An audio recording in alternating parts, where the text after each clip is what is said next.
why foreign companies are coming to the UK, particularly technology companies. Now, I run a private equity fund, and the government asked me 15 years ago to continue doing what I do as an asset manager, but also for the Department for International Trade as one of their Global Entrepreneur Program deal makers is to, and that is a real title, deal maker, is to find outstanding technology companies from around the world and help them set up their global headquarters in the United Kingdom. So outstanding technologies, solving some of the world's biggest problems, help the entrepreneur be here, the intellectual property be here, and the company's global headquarters be here. So I'm going to share with you how some of those companies have succeeded so you can copy what they did. And it's a lot easier to learn from others than make your own way through all the various roadmaps that there might be out there to enter into a country and grow from there and become a British business. So like I said, the Global Entrepreneur Program, or GEP, we've been helping companies go global over those 15 years and scale. And these are companies at the scale up stage. So let's be absolutely clear.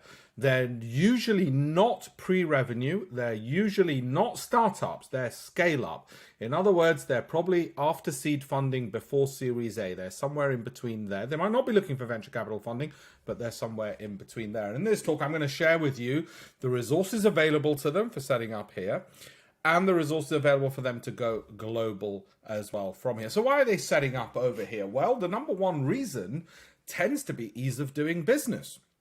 Of course, there are other reasons, such as the local market size, the assistance they get to go global through, for instance, our embassies and consulates around the world who can give them warm leads to build their businesses up. There's access to capital in the UK, and I'll touch upon this. But actually, the number one reason tends to be ease of doing business. All the things you see on the screen, all those things you see in the image tend to be the reasons why they are looking to go global. Now, capital, whether it's venture capital, angel investing, grants, loans, crowdfunding, the UK is the largest source in Europe. And one recent statistic is UK tech venture capital investments is third in the world, hitting a record high of $15 billion in 2020 in the face of challenging conditions. And given COVID, that's huge. Hit an all-time record of investment in the UK. It's number one in Europe as well. So the first problem that arises is where to look,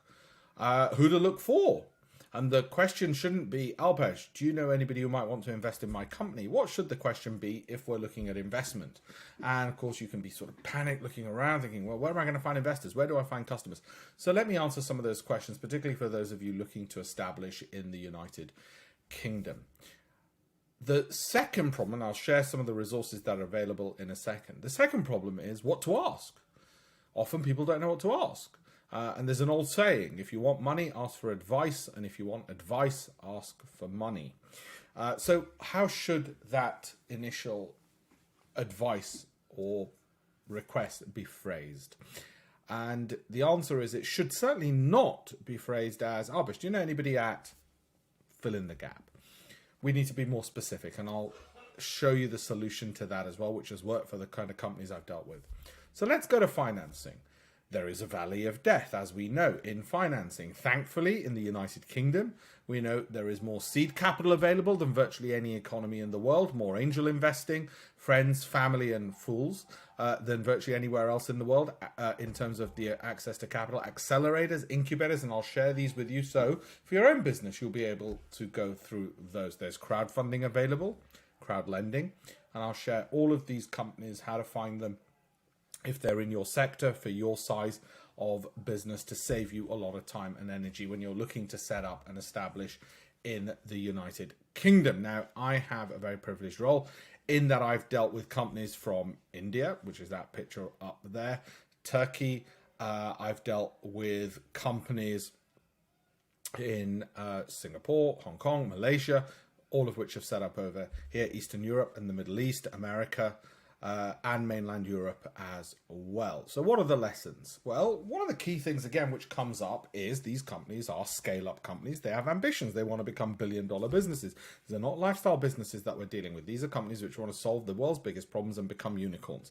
And that's one key reason why they're looking at the United Kingdom, because of the track record the UK has of generating unicorns. Another reason is not just London, but outside of London. When you look at Leeds as the largest financial centre outside of London, is that access to companies which are like-minded. That means the ability to tap into potential customers, companies which have worn a well-trodden path, companies thanks to which investors have got experience of investing in companies like the type which are setting up over here, and there's an infrastructure around that, whether it's R&D infrastructure in our universities, whether it is a skilled labor force, whatever it is, that exists thanks to the trailblazing companies which have created those unicorns to begin with, and of course smaller companies on the route to becoming unicorns as well, the sort of future unicorns as it was. And VC investment, as you saw, not just in 2019 but 2020,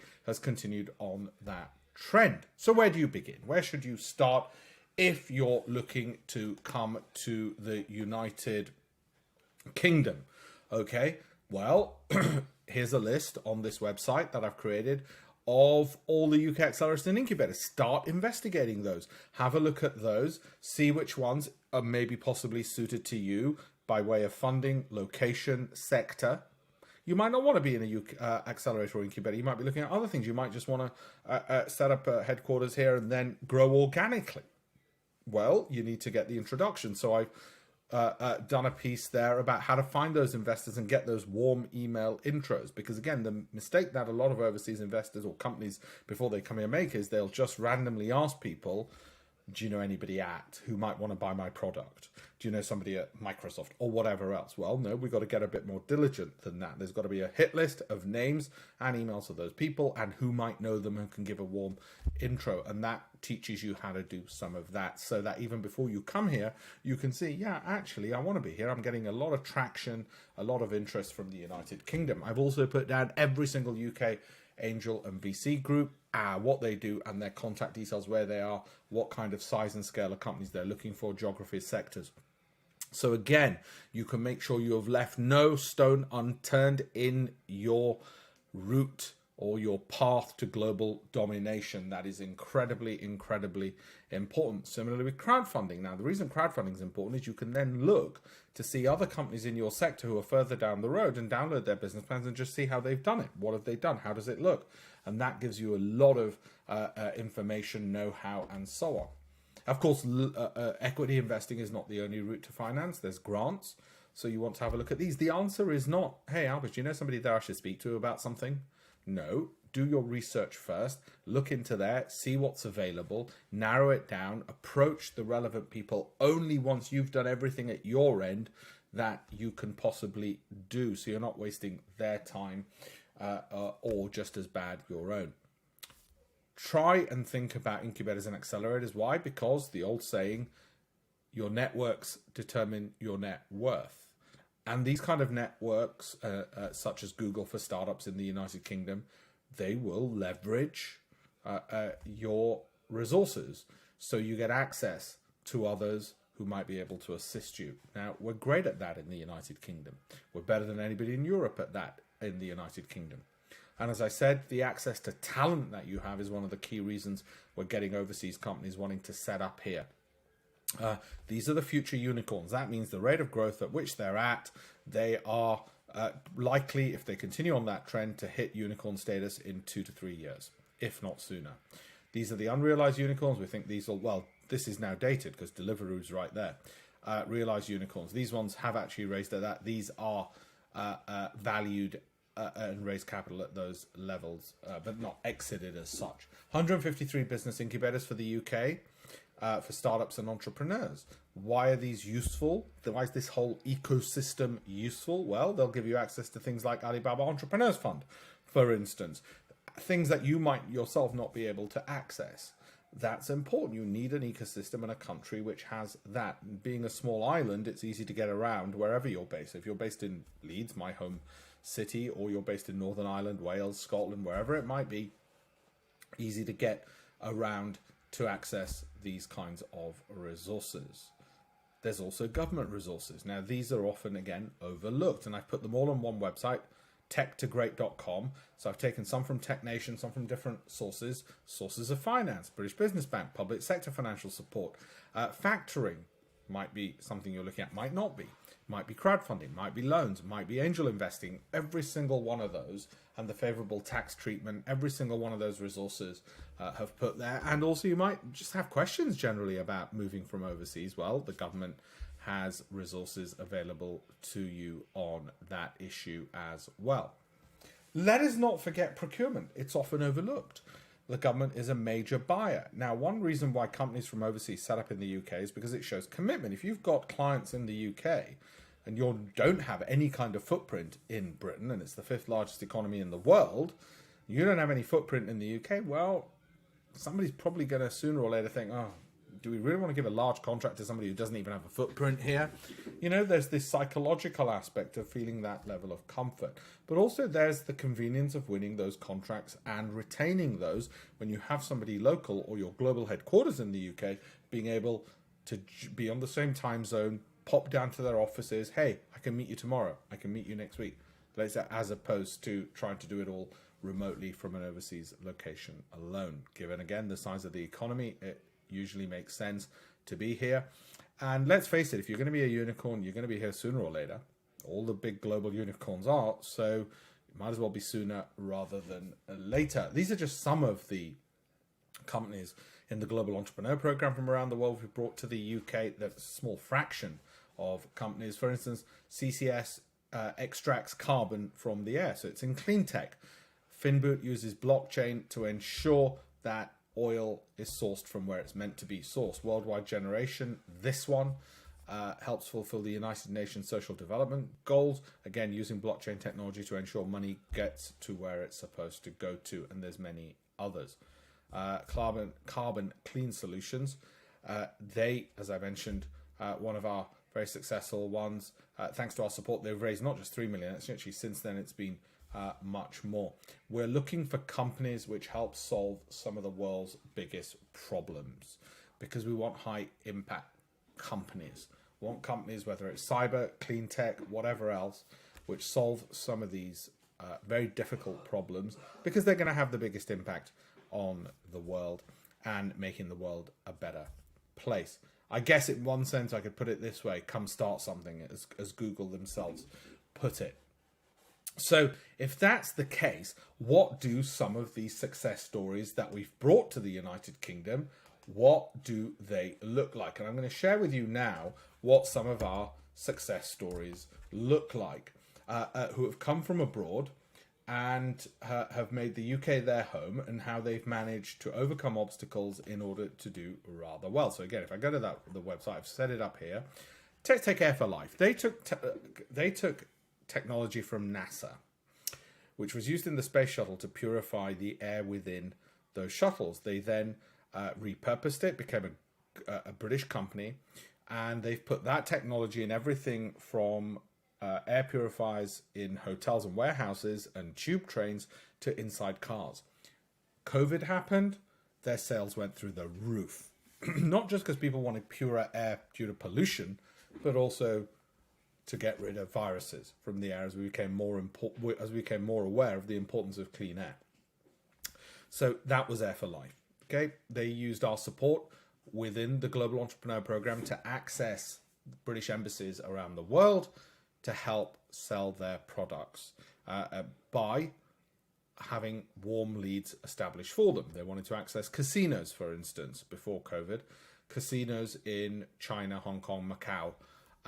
And what they did is they got in touch with our consulate in Hong Kong, who arranged meetings in Macau, together with the British Embassy in China to arrange those meetings in Macau, and they won contracts. They did the same with our embassy in Bangkok, in Southeast Asia, and they've done the same with Seoul and other places around the world. In fact, they can't manufacture quick enough, so they moved the manufacturing to the United Kingdom.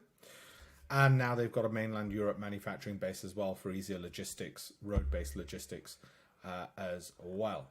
Worldwide Generation, I mentioned also how they're making the world a better place. Well, they're making sure governments and corporates can get the money to where it's meant to go. How important is that? Advitech, they have 24-hour medical transport. Now think of Uber for ambulances. Imagine how much money you're saving on the public purse if you've got the ability not to have to send out ambulances to take, say, a dialysis patient like my dad home, which uses up an ambulance, which is overkill because he just needs basically a normal transport, but can't manage it himself and needs somebody who's medically trained, but not to the level of necessarily a physician. Well, Advotech step in there. They save money for the government as a result as well. Tinkerbell Labs are ones that I was able to showcase to the Duke and Duchess of Cambridge. They help Braille literacy using technology. Consider the millions of people around the world who can't read, and the benefit to the global economy of having them in the workforce by getting them to learn Braille faster, sooner. Credit Enable, company out of India, global headquarters in the UK, now selling its algorithms, AI algorithms, back to India to ensure that entrepreneurs, particularly women entrepreneurs, those who often are left out of the entrepreneurial journey, get access to finance. Why is that important? Well, without finance and access to it, you'll get greater social injustice, you'll get a bigger gap between male and female, you will get a smaller economy. There is data to show that if women were to succeed at the same level or progress their careers at the same level as men, the economies of the world, including the UK, would be significantly larger as a result. Okay, Finboot I mentioned, they use blockchain to ensure clothes are from where they say they are. They're not from child labor. Oil is from where it is. It's not come from Syria via sanction busting through, I don't know, Iran or Iraq, etc. Let me move on to Fluoritic. $125 million is the annual cost to the NHS of additional bed days due to slow diagnosis. 700,000 people are killed worldwide annually due to superbugs. This is pre-COVID. Our technology is built on advances in glycan chemistry and quantum optics, don't ask me. Packaged in easy-to-use and scalable offerings of bacteria is identified by proprietary nanomaterial labels. Basically, saves cost, makes things more efficient to solve a global problem. Okay, it's what most businesses have in common that we deal with. And then there's City Spotter. They use AI to spot fake news. Well, how important is that? You don't need me to tell you how important that is. We already know. Sometimes we're very fortunate. We get access to, as in this case, the then Prime Minister, Theresa May, and that's one of our companies, Worldwide Generation, Manjula Lee there, and the then Chancellor sitting there. Okay, so we have those things. I want you to, when you're abroad looking at establishing in the UK, I want you to have a look at the great resources for entrepreneurs. As I said, one of the important things with it is, if you are looking at inquiring, have a look at the Government Advisory Network of lawyers and accountants. That will give you insights into establishing here. The Overseas Market Introduction Service, so you'll see how the UK government helps British companies access overseas sales leads, the tax benefits of being here, government contract finder, business plan if you need help, visa information, insights from venture capitalists on how to pitch as well, and then export advice and discovering new markets as well. On the sources of funding, the things I'd like you to look at here in particular are, in case you don't have it, it's all one place: legal documents, where to find angels, what to look for in an angel, building your networks. Now, some of these other sources I've mentioned, but you know what we often forget, and Britain is fantastic at this, is alternative sources of funding. Maybe peer-to-peer lending. Okay, unsecured loans, social enterprise grants. If you overlook one of these, you might not get your business off the ground when it deserves to be off the ground, when it otherwise could have been. And that's why that's got to be an important starting point, to make sure you've done that. Do the research on export finance, on the British Growth Fund. Your business might qualify. If it doesn't, fine. You've just saved yourself hours of time. Okay, government sources of finance here as well. And again, business plans and templates. And I've not just taken bog standard boring ones, but what I've done here is take ones which are rather good. Let's put it that way. Ones which we think you'll really like, and which will help you a lot. This one from the Prince's Trust, which was established by His Royal Highness the Prince of Wales, and again goes into detail. For those who need it, some of you won't. how to do a good elevator pitch. Now, the reason I'm sharing this with you wherever you are in the world, well, one of the reasons is we want to build the entrepreneurial gene pool and skill base of other countries, because if we do, everybody benefits. It is well known that one great way to alleviate poverty is to improve economic and entrepreneurial education and have freer economies. That is part of what the UK wants to achieve across the world, and by doing so, it helps alleviate poverty and raises everybody, whether in the UK or in other parts of the world, and we want to see more of that. So have a look at those resources wherever you are in the world, because it's part of what we do really well, entrepreneurship. The United Kingdom is a very entrepreneurial country, and the data to support all of that. So come join us wherever you are in the world. If you are an overseas business that meets these criteria, you have an exceptional technology, you are at the scale-up stage, so you've got sales, you're growing at over 20%, you solve a global problem, you want to set up your global headquarters in the UK, the founder will be moving here, you want to go global from the UK, okay, get in touch with me through this website, okay, and you've got me on LinkedIn as well, follow me, find me on LinkedIn, and we'll work out a plan of action to help you grow, get up, set up over here, and from here become a global company. That's the route map, okay? And that's just one of the resources that the UK government has at its disposal, which is the Global Entrepreneur Programme. It has many, many, many others, and a lot of them I have highlighted over here. Some of them won't be relevant because you're an expert. You might already have VC funding. Some of them will because you're very early on your stage, on your journey. So I want to wish you well on that journey as somebody who does have British businesses which are global. I love being here, not just because of the ease of doing business, not just because of the credibility and credentials the United Kingdom gives, but also because of the size of the local market and the quality of life of being here as well. I hope you will be able to join me, and I wish you well on that journey. Please do have a look at this, and let's get the ball rolling. Thank you very much.